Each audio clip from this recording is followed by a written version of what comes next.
Great to have you all with us today. My name is Greg Burt, and I work for the California Family Council up here in Sacramento. And today we have a special guest with us. His name is Dean Broyles. He is the president of the National Center for Law and Policy. He's also a constitutional attorney. And today we're going to be talking about a bill that was in the Assembly Judiciary Committee yesterday, in which Dean testified against.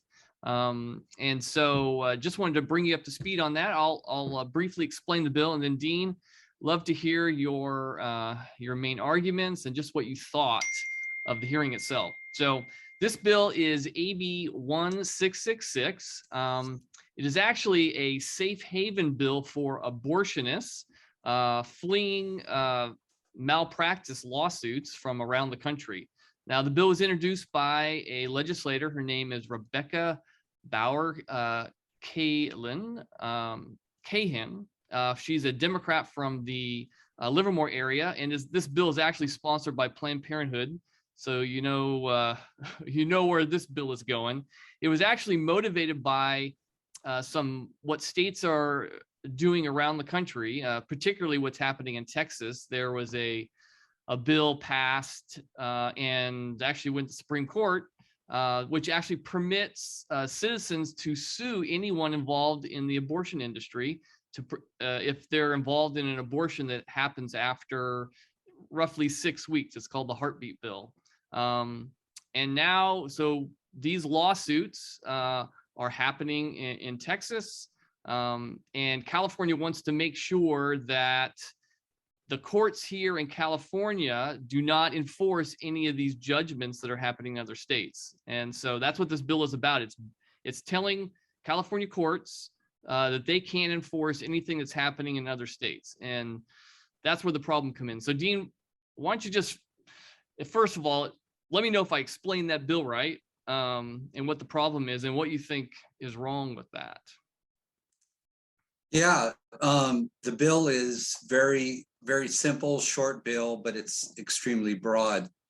And the target seems to be the concern that California legislatures have, who are extremely pro-death. They love killing babies so much that they decided, out of fear of Roe versus Wade being overturned and these laws, heartbeat laws being passed in other states, that they thought it would be a good idea to provide what I'm calling, for lack of a better term, an absolute shield of civil liability, or kind of a civil liability get out of jail free card for abortion providers and abortion facilitators who have assets in California.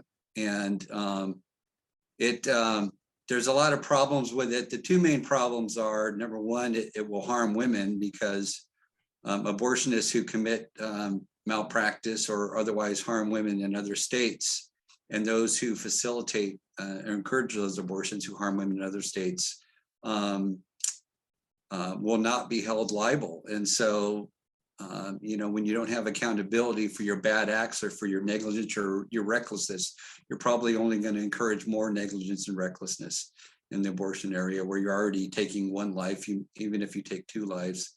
The other issue.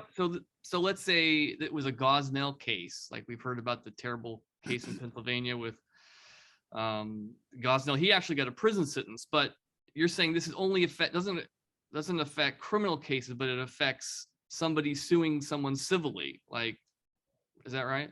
Yeah, correct. So let's just say hypothetically, someone like Gosnell, who's a baby butcher, does abortions in Texas or another state and harms women there, but lives and resides primarily in California, has his assets in California.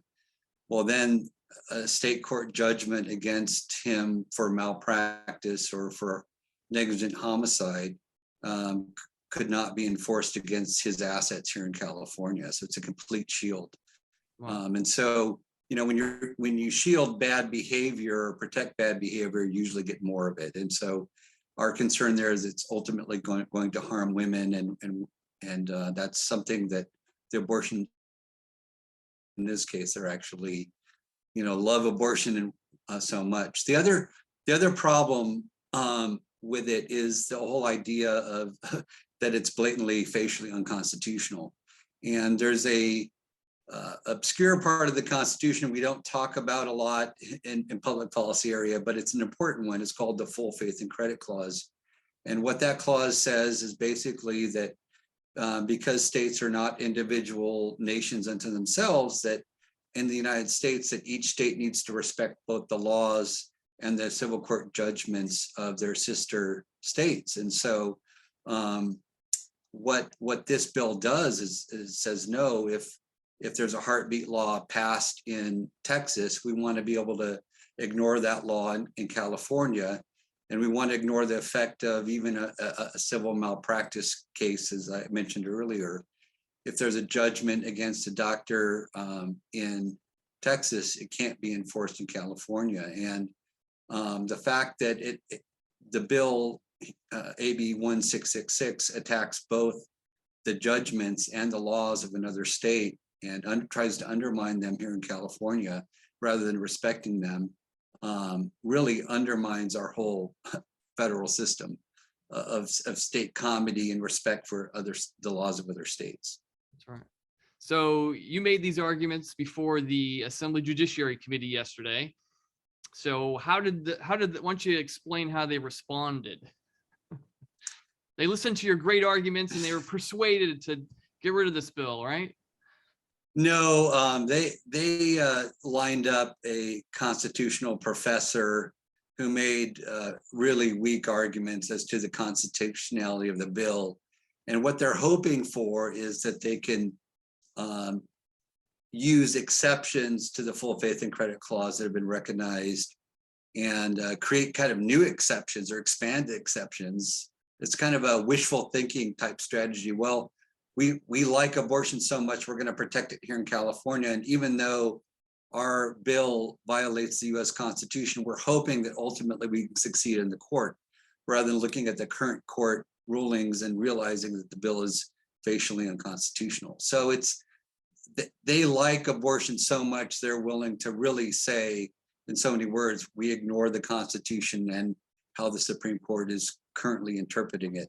For example, the current Supreme Court precedents do not allow any exceptions for ignoring the civil judgments of other states. And so California's argument there is completely bogus. And so, no, they didn't agree with us. They didn't even ask us any follow-up questions or engage us in any way.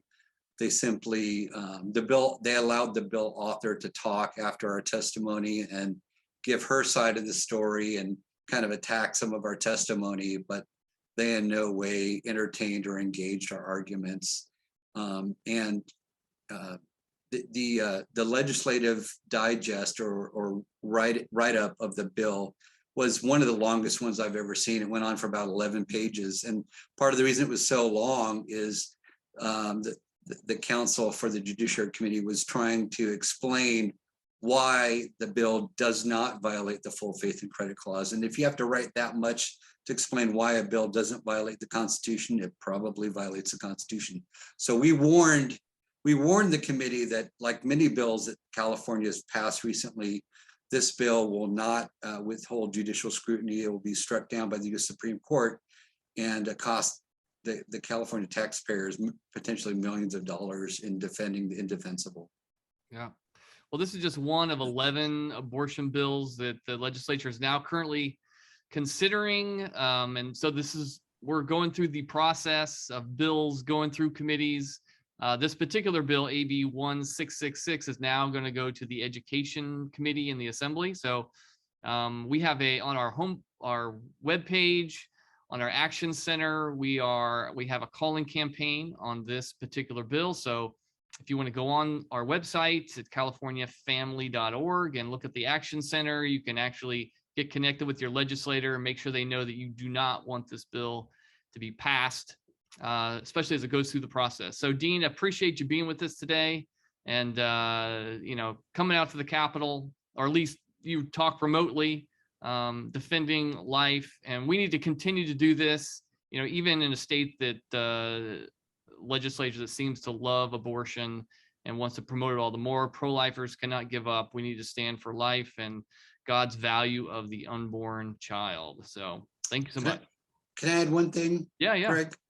Yeah, I just wanted to say the last three numbers of this bill are 666. And what I want to say about that is that when the legislature starts passing laws that defend evil, defend the murder of preborn children, and even defend negligent doctors who have harmed or killed women, that in itself is evil.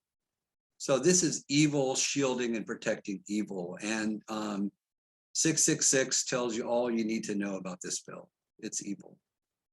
And our obligation is to stand up against evil, right? Amen. So, all right. Thanks so much, Dean. All right. Thank you, Talk Greg. to you again. God bless.